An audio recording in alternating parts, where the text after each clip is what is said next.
कभी कभी आपकी ज़िंदगी में कुछ ऐसे क्षण आते हैं जब आप सोचने पर मजबूर हो जाते हैं और ये सोचते हैं कि हम इस बात को सार्वजनिक रूप से बोलें अथवा ना बोलें।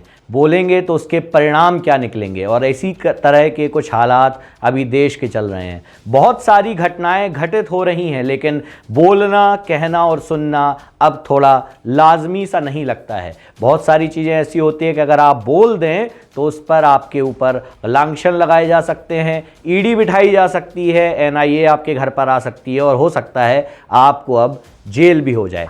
सदस्यताएं रद्द हो रही हैं, कीमतें बढ़ती चली जा रही हैं, नौकरियां छिनती चली जा रही हैं, देश छोड़कर जाने की धमकी दी जा रही है, धर्म के नाम पर लड़ाइयां हो रही हैं, जुलूस निकाले जा रहे हैं, लेकिन फिर भी सब चंगासी।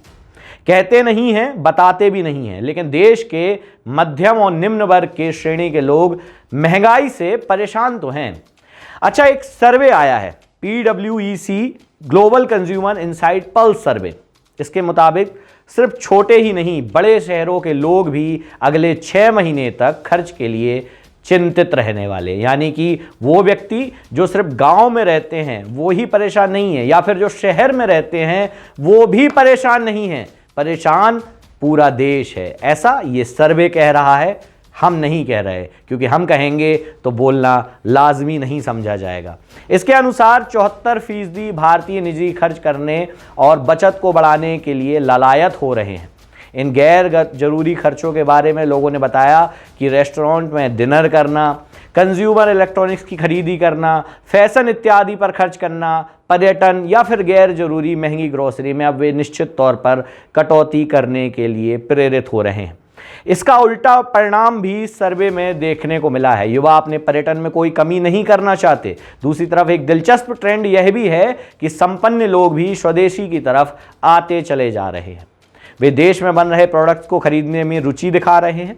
सर्वे में शामिल 47% लोगों ने कहा कि वे अब ऐसी जगह खरीदारी करेंगे जहां उन्हें कीमतों पर छूट मिलेगी। 45% ने कहा कि वे प्रीमियम फ़ोन जैसे प्रोडक्ट्स तभी खरीदेंगे जब उन पर स्पेशल ऑफर चल रहा हो, वरना खरीद नहीं पाएंगे। कुछ लोग खर्च कम करने के लिए चीज़ों को बल्क में खरीदने और अपेक्षाकृत सस्ते ब्रांड की तरफ जाने को भी तैयार हो रहे हैं।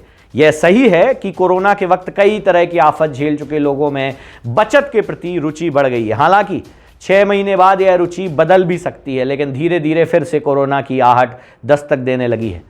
इसे देखते हुए लोग सचेत रहना, ज़्यादा सावधान रहना ज़्यादा प्रेफर कर रहे हैं। धीरे धीरे ही सही, पड़ोसी को दिखाने के लिए लोन लेकर घी पीने वाली आदतें आम आदमी अब छोड़ता चला जा रहा है। धनी मनी लोगों का स्वदेशी की तरफ आकर्षित होना भी एक अच्छा संकेत है, लेकिन मध्यम वर्ग महंगे पेट्रोल और गैस सिलेंडर से तो परेशान है ही। वैसे पैसा चुकाते वक्त उसे इसका फर्क नजर नहीं आता, क्योंकि ज़्यादातर पेमेंट ऑनलाइन हो रही हैं। लेकिन महीने के अंत में आखिर बैंक अकाउंट भी तो कुछ ना कुछ कहता ही होगा। महंगाई की इस चिंता के बीच सिर पर खड़े चुनाव इसे और बढ़ाने वाले हैं। 4 राज्यों के चुनावों के दौरान बाजार में जब बेहिसाब करोड़ों रुपया पानी की तरह बहाया जाएगा और ज़मीनी तौर पर पहुंचेगा, तो महंगाई तो बढ़नी ही है। आम आदमी की पहुंच की चीज़ें महंगी होती चली जाएंगी, मजदूरी भी बढ़ जाएगी। मजदूरी बढ़ी तो फसल काटने के लिए मकान बनवाने तक की हर चीज़ महंगी हो जाएगी। चुनाव का पैसा आखिरकार हिसाब किताब का मोहताज तो होता ही नहीं है, क्योंकि चुनाव में बेहिसाब पैसा बेधड़ल्ले से खर्च किया जाता है। नेताओं के पास ईडी एनआईए के समन पहुंचने के बाद जब चुनावी माहौल गर्मा जाता है तो वो अपना पैसा, चाहे वो काला पैसा हो, सफ़ेद पैसा हो या किसी भी रंग, रूप या सूरत का हो, उसको बाहर निकालने की ज़रूरत आनी पड़ती है। और फिर वो पैसा पानी की तरह सड़कों पर बहाया जाता है, गली कूचों में बांटते हुए, सड़कों पर तैरते हुए, घरों में जाते हुए आपको वो पैसा दिखाई देता है। वो पैसा इनकम टैक्स के दायरे में नहीं आता, क्योंकि पार्टियां भी अब इनकम टैक्स के दायरे में नहीं आती हैं।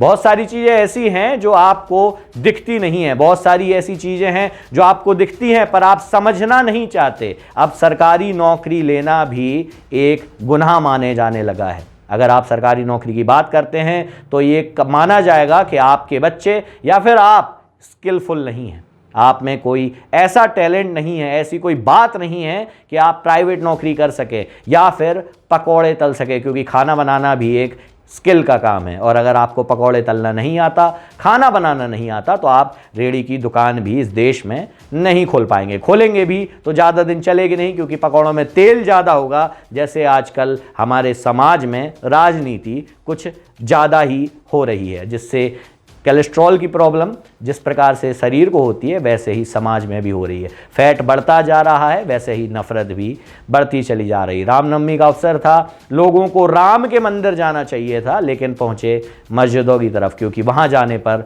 उनको कुछ पैसे मिलेंगे, हो सकता है कुछ आशीर्वाद भी राम की तरफ से उन्हें मिलता हुआ दिखाई दे।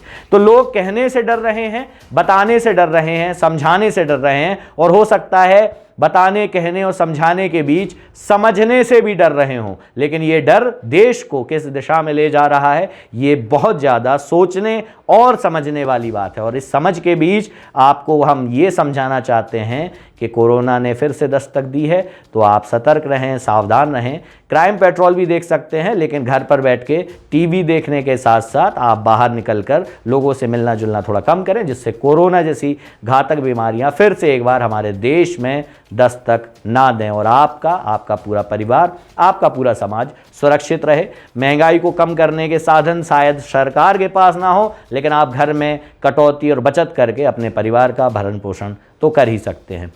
ऐसी ही खबरों के लिए देखते रहिए नज़र टुडे। वीडियो आपको अच्छा लगे तो लाइक करें, शेयर करें और सब्सक्राइब करें अपने फ्रेंड्स और फैमिली के साथ। हो सकता है वीडियो में बताई गई बहुत सारी बातें आपको नागवार गुजरें, अगर गुजरें तो हमारा कमेंट सेक्शन आपके लिए 24 घंटे खुला हुआ है। आप किसी भी तरह के कमेंट्स हमें बता सकते हैं, लेकिन आशा करेंगे कि एक मर्यादित तरीके से, क्योंकि इस देश में आजकल कुछ भी कहना, सुनना और बोलना प्रतिबंधित है। बहुत बहुत धन्यवाद।